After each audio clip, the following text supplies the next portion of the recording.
You can either live your dreams or live your fears. And I think the majority of people actually are not living their dreams, but are living their fears.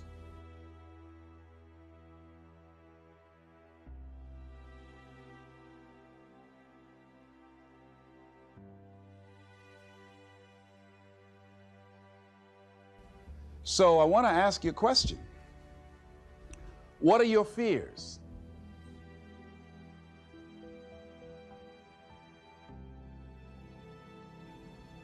What are you afraid of? What are you scared of? Because we all have fears, don't we? We all have something that's blocking us, that's holding us back.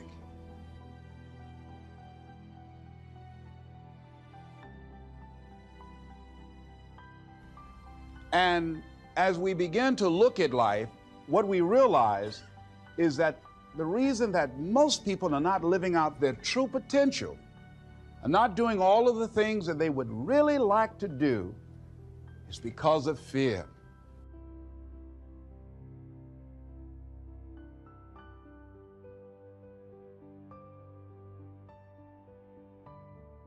When you face your fears, it's not as bad as you think it is. And when people tell you, I just can't do it, I can't handle it, I mean, really, I can't handle it, what they're envisioning is that they're not going to be here. They're going to clock out like you're going to die.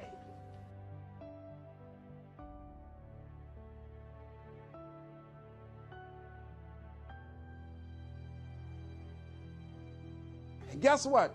We all had occasions when we confronted our fears, we had to do something we felt uncomfortable with, we didn't want to do it, and we did not die.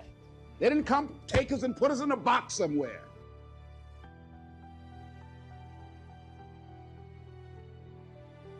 How do we handle that? What's the process? Because it's all up in here.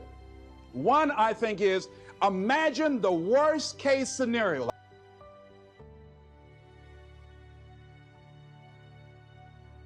Visualize yourself being more than able and capable of handling it.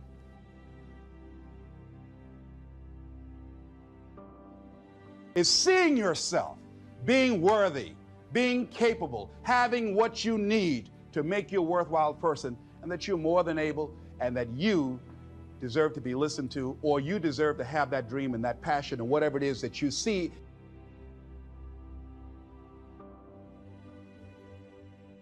When you begin to understand and acknowledge your fear, and you go forth anyhow, you go forth in a spirit and a knowing that there's a way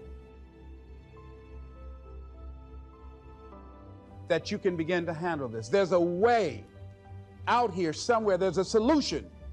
What it is that you're seeking, that you have the capacity to whatever comes up, to handle it, to face it.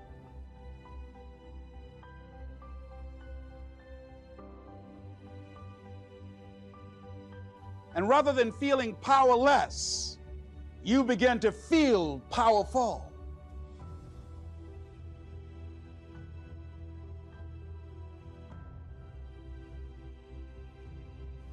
See, when all of the major downsizings that are taking place around this country, there are a lot of people who are biting their fingers in fear that they might lose their jobs. But there are few people who have decided within themselves, I'm going to make it. Some people aren't waiting to be cut. Some people are moving on their own because they feel within themselves, I've got what it takes to make it.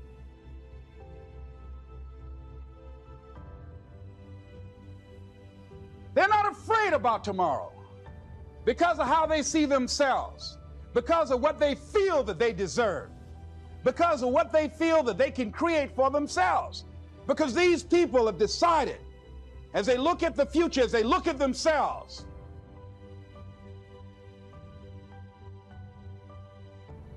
there's a way.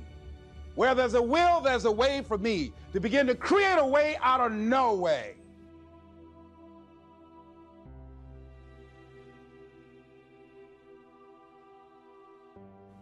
And when you have that kind of consciousness, when you have that kind of spirit, nothing can stop you.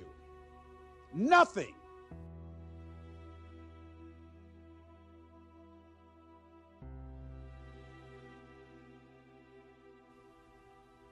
What would your life be like as you look toward the future if you decided, I'm not going to allow my fears to stop me? What would your life be like? What would your future be like if you decided to want that which you desire so strongly that it prepares you past your fears, that you experience the fear, as the one book says, feel the fear and do it anyway?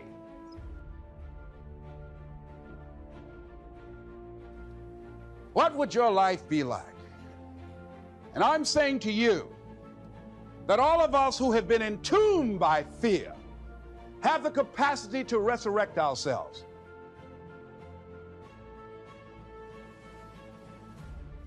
It's not easy. Can I do it? Yes. What's one of the ways to get started? Some of us need somebody to hold our hands. Sometimes we need somebody to help us out. Be willing to say, I don't know. Be willing to reach out. Be willing to get some assistance. All of us are like the blind man at some point in our lives, standing on the corner, waiting for somebody to lead us across. So all of us at some point in our lives need some help, need someone to reach out to us, to throw out the lifeline, to help us go across some treacherous waters that we couldn't navigate by ourselves. Because we grow from the people we have in our lives that can enrich our lives personally, professionally, spiritually, and all the dimensions of our lives. We don't grow in a vacuum.